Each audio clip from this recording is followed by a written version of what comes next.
Lecture 14 will be devoted to a close analysis of Wordsworth's preface to lyrical ballads. We shall explore how Wordsworth radically redefines both the nature of poetry and the poet, and the function of poetry and the poet in society.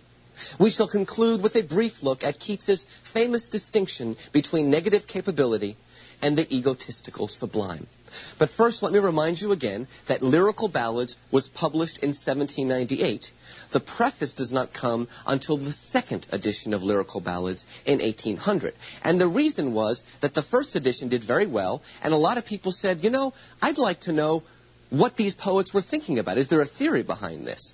Now, really, Coleridge should have been the one to write the preface. He was the much more critical and philosophical of the pair. But Coleridge had a way of putting things off and being a little bit slothful, and so it fell to Wordsworth. And that may have changed history, because Wordsworth was not first and foremost a critic, but this sent him in a critical way that he probably wouldn't have gone if Coleridge hadn't turned the buck, or so to speak, over to Wordsworth. Now, in his preface to Lyrical Ballads, Wordsworth redefines the nature and status of poetry along expressive lines. Once again, expressive theories interested in the relationship between the poem and the poet. Rather than treat poetry as an imitation of an action, in other words, mimetic theories, or as an object fashioned to teach and please a specific audience, that's pragmatic, Wordsworth, who was expressive, sees poetry as a personal reflection of the poet's interactions with himself and his world. Again, the idea of poetry as self-expression, which today is basically taken for granted. This is invented by the Romantics, that concept. Of course, this is not to say that Wordsworth is unconcerned with imitating or with teaching and pleasing. He is very much, as we'll see later in this lecture. But that these theoretical concerns, imitation, teaching, and pleasing, now are going to flow directly out of his view of the poet. So he's interested in imitation and teaching and pleasing, but he now looks at those things from a new perspective or point of view, that of the poet. As we saw in our previous lecture, it is not the rules of decorum anymore, but the visionary imagination of the poet that is now to become the source and end of poetry. In a famous phrase, Wordsworth defines poetry as the spontaneous overflow of powerful feelings.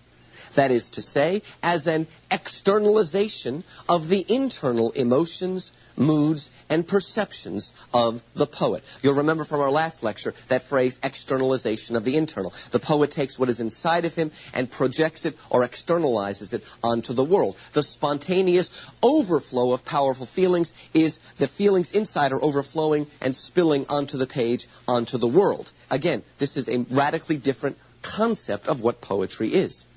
Indeed, Wordsworth's nature poetry is less a reflection on nature than on the feelings and ideas excited in the poet as he contemplates nature. There's a very bad stereotype that romantics are all nature lovers running around like nature boy hugging trees.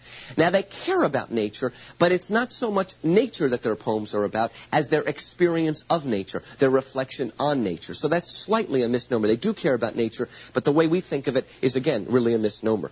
Heck, even in his more narrative poems, Wordsworth asserts that it is really the feeling that gives importance to the action, and not vice versa. In other words, the feeling is what we're looking for. The action can be anything. The action doesn't determine the feeling determines the action. I want you to notice this turns Aristotle on his head. Remember Aristotle said plot is more important than character? Well, if Wordsworth wrote about drama, he didn't, but if he wrote about drama, he probably would have said character is more important than plot. It's not the action, but the feeling that is at the heart of poetry. Nevertheless, as I suggested before, there is a strong mimetic element to Wordsworth's theory. Although he's interested in expressive, there is a mimetic element. I'll explain. Wordsworth often wrote on rustic subjects, not so much because the country made him feel good, but because in such a setting, he felt that men were more in touch with elementary feelings and durable truths. And it was these essential passions, this emphatic, unmediated kind of life that Wordsworth wanted to capture and embody in his poetry. There is something he wants to imitate, that he wants to incarnate, that he wants to embody in his poetry. And it's a kind of life or a kind of experience. He felt that rustic life, because it was in touch with nature, was in touch with something that was more eternal. We all know that in the countryside, things change very, very slowly. Whereas in the city, it's the new fad, it's the new fashion, it's whatever is fashionable today. Whatever Madison Avenue tells us is up. Romantics don't like that. Romantics want things that stay the same. Now, that's not to say they're, quote, conservative. They're actually more liberal the way we define it. Now, those words have changed meaning. But what it's saying is that they want to get at the essence of things. They want to get to what is emphatic and unmediated and direct and true. And Wordsworth found that in the countryside more than in the city. Indeed, for Wordsworth and all romantics, the city court life of the 18th century poets was something to them artificial, insincere, and out of touch with the wellsprings of our humanity. Again, they don't like the city. Jean-Jacques Rousseau agreed with that. We want to get away from the city. We want to get to what is authentic. If you want to see a great romantic movie, see the French movie Jean de Florette. It's about a man who leaves the city to seek what he calls the authentic. He is a true romantic, seeking the authentic. To sum up, Wordsworth looked both to the freer life of the country and within his own heart for real passions and truth. So the way he can be both, expressive and have a mimetic element is that when he looked inside of his soul, he saw that same eternal nature that he saw in the countryside. And so both of those things come together in Wordsworth's poetry. Wordsworth agreed with Aristotle and with Sidney that poetry is more philosophical than history because it deals with both specific facts and general truths. So maybe we say he finds the specific facts in the countryside, but he wants to link them to general truths, to eternal things. Things he finds that are even deeper than what he sees in the country and deep inside of himself. Again, another thing of what I'm trying to say is that for Wordsworth, self-expression is not an end in itself, but a means to reach that which is most permanent and universal. You see, today, I really believe that we've gone too far. Today, people believe that self-expression is an end in itself. They think that all they have to do is express themselves, and that's worthy of art. The Romantics didn't really go quite that far. Again, they opened the door for it. But for Wordsworth, again, self-expression is not an end in itself. He's using self-expression to get at eternal truths.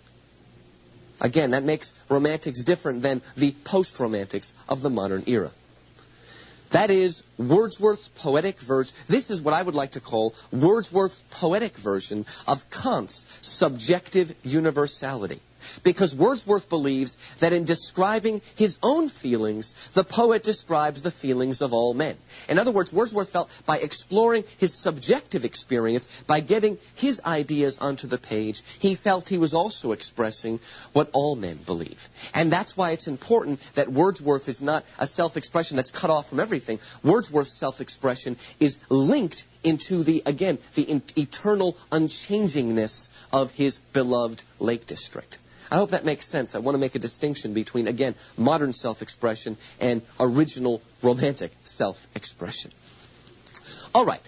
Just as Wordsworth sought to imitate the life and passions of his native Lake District, just so he sought to imitate the simple, direct language of the country. He not only wanted to capture their manners and their view of life and their traditions, he also wanted to imitate their way of speaking. Wordsworth rejected the, to him, phony poetic diction of the 18th century with its purposely contorted syntax and its artificial poeticisms. You see, when a romantic reads Pope and the other ones, he sees their poetic diction as phony. Now, again, maybe that's not very genial, because to an 18th century person, that's what a poet is supposed to do. In other words, he's supposed to write a poetry that's a totally different language. We would say with these and thous. I mean, that's kind of the way, with the language turned around and syntax all mixed around. In other words, to an 18th century person, he wants you to know that it's poetry. Okay? Let's put it that way. But again, the Romantics, again, reject everything that to them seems artificial about the 18th century. And he believed their manners, their way of life, and even their poetic diction, the way they wrote poetry, was to the Romantics, especially Wordsworth, artificial. And so Wordsworth adopted a more natural, less mannered style that mimicked the syntax of good prose. He called it the real language of men. That's a famous Wordsworthian phrase. Again, he actually said that good poetry is not that different from good prose. Interesting, because what he's saying is he doesn't want a poetry with contorted syntax all over the place. He wants it pure and unmannered and natural. The real language of men. Now, when, 17 years later, Coleridge wrote his own version of the preface in his Biographia Literaria, when he wrote his autobiography, Biographia Literaria, Coleridge tried to go back and fix up the mistake that he made in not writing the preface himself. By then, Wordsworth and Coleridge had a falling out, unfortunately. And he would quibble with the phrase, the real language of men, saying that Wordsworth went too far in his praise of rustic manners of speech. Oh, he says, that's not true. Well, I really think Coleridge is being a little unfair to Wordsworth. He's taking it too literally. Because just as Wordsworth tempered his expressivism with a mimetic focus on truth, in the same way he tempered his celebration of the so-called real language of men. The poet, Wordsworth asserts, should not slavishly imitate the rustic, as Coleridge seemed to think he meant, but through a process of selection, purge his natural speech of its grossness. In other words, poor people sometimes use a lot of profanity and whatnot. Wordsworth is not going to put that in. He's going to purge it and he's going to purify it. So again, Coleridge, took it a little too literally. When he said real language of men, he meant, a simple, unsophisticated kind of speech, but again, purified.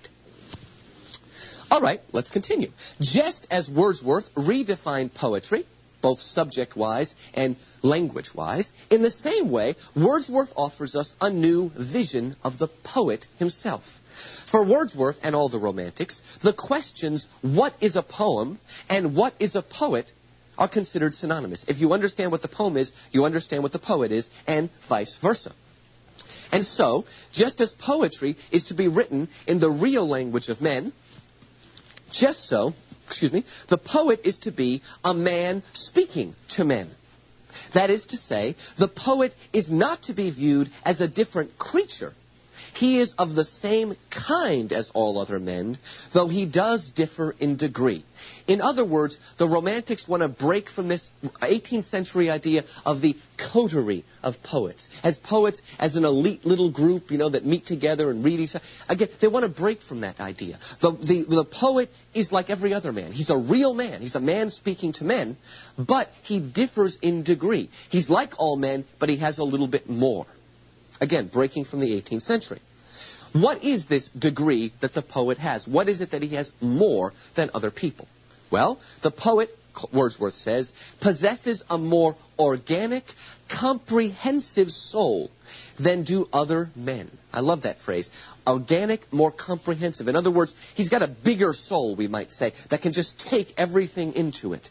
He has, Wordsworth says, a more lively sensibilities and is more in touch with his feelings.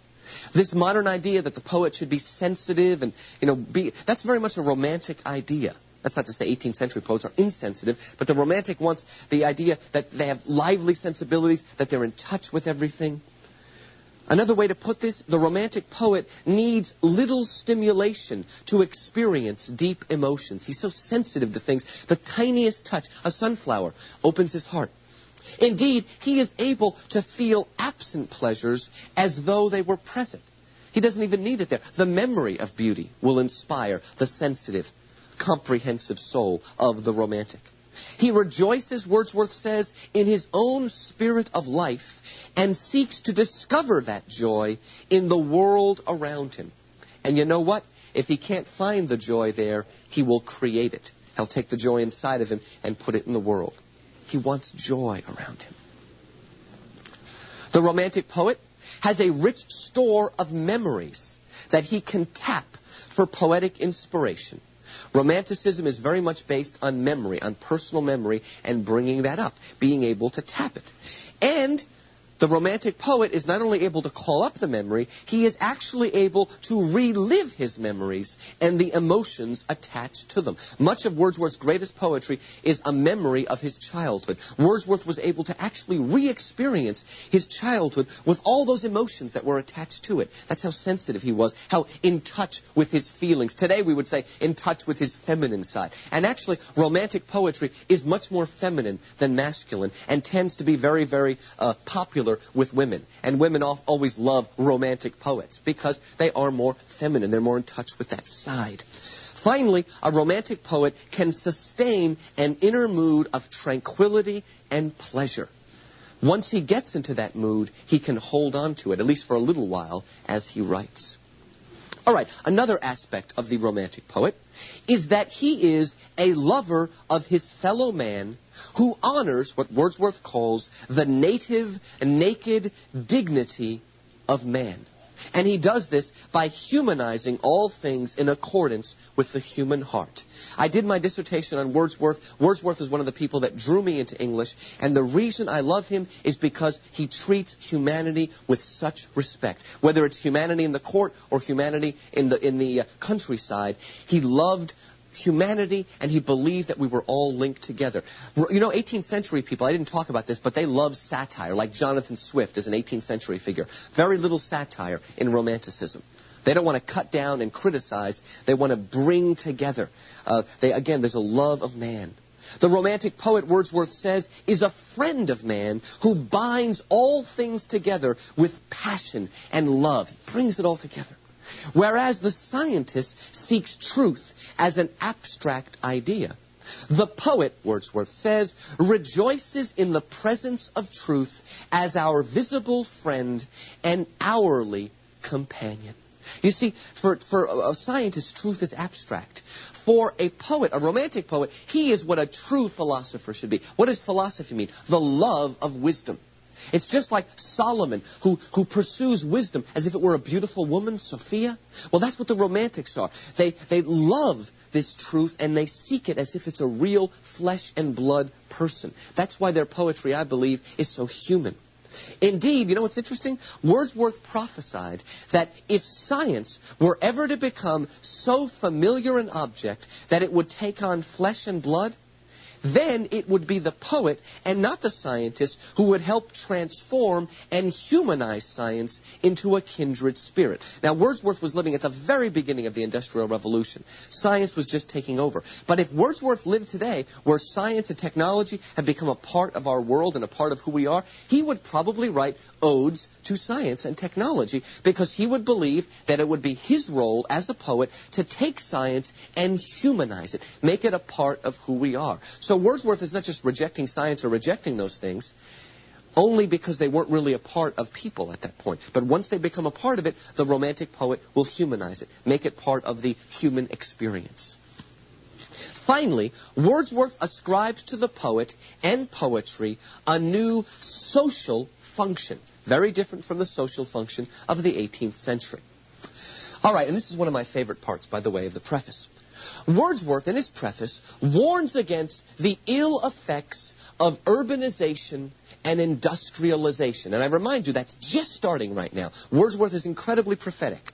Wordsworth says that the massing of men into cities and the repetitive drudgery of their jobs produces in them an ignoble craving after extraordinary incident and a degrading thirst after outrageous stimulation. Wordsworth felt this was terribly unnatural, pushing people into cities. Do you know that London was the biggest city since the Roman Empire? In other words, there was no city as big as Rome until London, 1800 years later. So this is something new, the real massing of men into cities.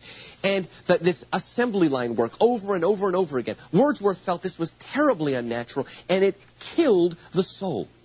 What happens to these people, Wordsworth says, is that their senses grow dull and they need grosser, more violent, and more scandalous stimulants to satisfy their blunted psyches. They need more and more to rise them up. Now, Wordsworth calls this state of emotional and spiritual deadness, this loss of the ability to be moved by simple beauty and truth, he calls it savage torpor. He sees people in the city walking around sort of insensitive, cut off, callous to the world, no longer picking up on things. I love that phrase he uses, a degrading thirst after outrageous stimulation. I can define that word in 3 letters, MTV. I don't know if any of you are familiar with this. I think the greatest abomination of the modern world. But what MTV is, and your kids and grandkids spend a lot of time watching this, is endless rock music bombing at them at high decibels while they watch kaleidoscopic images usually linked to sex or violence in one way. I really think, I agree with Alan Bloom in The Closing of the American Mind, that this is one of the most debilitating and bad things of modernism. I think it destroys the souls of our children. They're just banged over the head again and again and again. And what happens is they lose their subtlety, their ability to appreciate small and subtle things. This also happens to adults that spend all day reading The Inquirer and newspapers like that are just banging them over the head with sensationalism. And by the way, during Wordsworth's time, they had that kind of stuff. By the way, the British, who were supposed to be so sophisticated, they invented the idea of The Inquirer. So let's remind ourselves that we didn't invent it, although we propagate it. But anyway, for Wordsworth, this is a terrible thing. This is a killing of the soul. It's kind of like what Longinus said, the way materialism and hedonism kills our soul. He felt that this is something that, again, blunts our powers. Well, as you might guess, Wordsworth then saw it as the role of poetry to restore this lost ability, this ability to be sensitive, to bring us back to ourselves. Poetry, he felt, by enlarging and refining our sensibilities, has the power to rehumanize us, to bring us back into the human community. And Wordsworth is serious about this. And, romantic poetry really has helped me and other people like that, to bring us back in touch with ourselves, to make us, again, stop and see the roses. Again, the way Vincent van Gogh does in his painting. Poetry, Wordsworth says, romantic poetry, restores our childlike wonder and revives our ability to take joy and delight in the natural world and in the quiet beatings of our heart. Again, there's so much noise in the world out there. The Romantics help us to be quiet and listen again and hear again. Because we've grown deaf. We have ears and do not hear, eyes and do not see.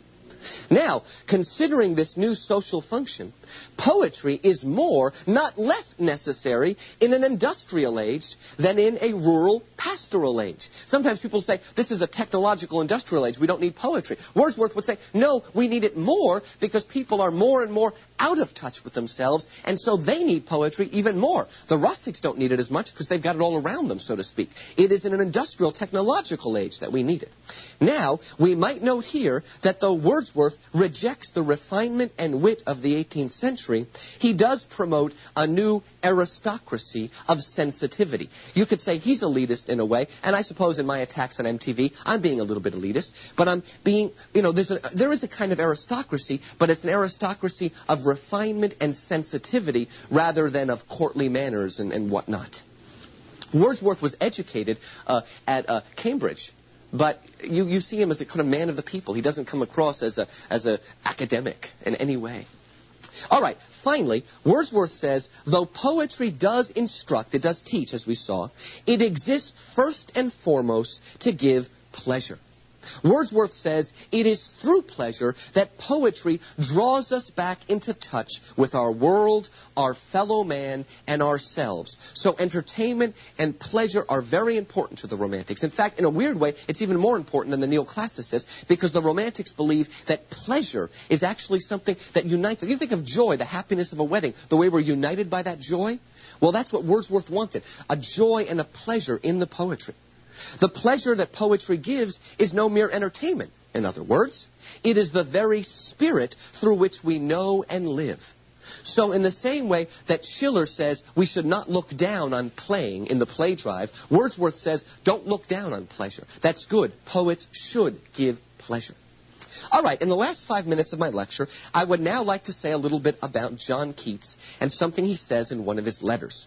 John Keats, by the way, wrote no essays of literary theory, but in letters he sent to people, there is literary theory embedded in it. And in one of these letters, John Keats makes a distinction between what he calls negative capability and the egotistical sublime. And this distinction, I think, offers an interesting critique on Wordsworth, and that's why I put it here. Let's define these terms. Whereas poets who possess negative capability are able to enter into the lives of other beings and see the world from their perspective, those possessing the quality of the egotistical sublime always mediate their visions of the world through their own strong, dominant personalities. Let me give you an example. Shakespeare is the ultimate example of negative capability. Negative capability, again, means that I can move out of myself towards other people, even lose myself in other people. Well, think about it. Shakespeare loses himself in his characters. You cannot say, people try to, but you can't say Hamlet is Shakespeare, or Macbeth is Shakespeare, or Othello is Shakespeare.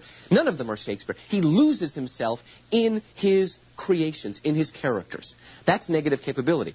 Milton and Wordsworth would be the other. Egotistical sublime means rather than moving out, you draw everything to yourself. Milton, even when he's writing about God and paradise, he's still writing about himself in one way or another. He is always writing about himself, and in a way, Wordsworth is always writing about himself and his perceptions. That doesn't mean he's callous, but about his perceptions. Now, to link Wordsworth to the egotistical sublime is not to say that he is arrogant or selfish. That's not what he means.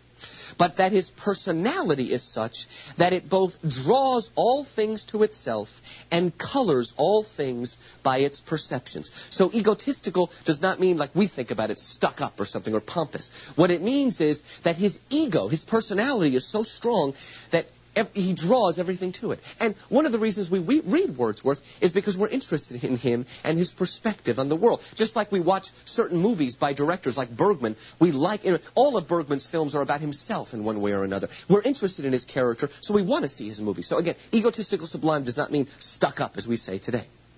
Coleridge also noted in his Biographia Literaria, he would agree with Keats, that even in his poetic studies of others, Wordsworth is finally a spectator ab extra. That's Latin for a spectator from the outside. What he was saying is that although Wordsworth had sympathy, he never really had empathy. Wordsworth was able to feel for people, but in a way, Wordsworth could never really enter into the rustic and see the world through their eyes. That's just a different kind of person than he was. All right, a little more about negative capability. Keats's desire to move out of himself, this negative capability, because Keats wanted to be a negative capability person, not an egotistical sublime. Keats's desire to move out of himself is not so much a rejection of as an antidote to the romantic belief that things are as they are perceived. That idea, that's more egotistical sublime. Everything's the way you perceive it. Keats is not so much rejecting that as he wants to find an antidote to it. Let me explain.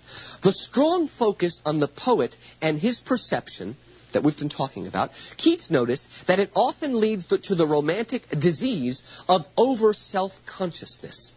In other words, what happens is the poet thinks so much that he loses his ability to feel and experience the world directly. Sometimes because of this subjective epistemology perspective, what happens is romantics think too much. And you all know, you've all been through that. When you think too much, it sort of ruins things. And this is a terrible irony. Because what happens is that the romantic is forced to choose between that direct, unmediated vision of the world that he wants and desires and his own poetic practice that says everything is a perception of reality. Do you understand there's an angst here? In one way, they want to be unconscious and unmediated and direct and emphatic, and yet their poetry, their process of poetry, keeps making them self-conscious, overly self-conscious, so they can't just enjoy anything. They're thinking too much. Keats wants to break away from that. Finally, let me mention that in Unit 5, we're going to look at an anti-romantic turn, a turn away from the Romanticists. Those people in the next unit are going to reject this struggle between, conscious and unconscious and super self-conscious in favor of a more impersonal, objective view of poetry. And they're going to use Keats's negative capability as a springboard for this more impersonal view of poetry. And we'll talk about that more when we get there. Finally, let me just mention quickly that there's another aspect to Keats's negative capability, but we will deal with that in Lecture 16. All right, in the next lecture, Lecture 15, we will turn to Coleridge's Biographia Literaria.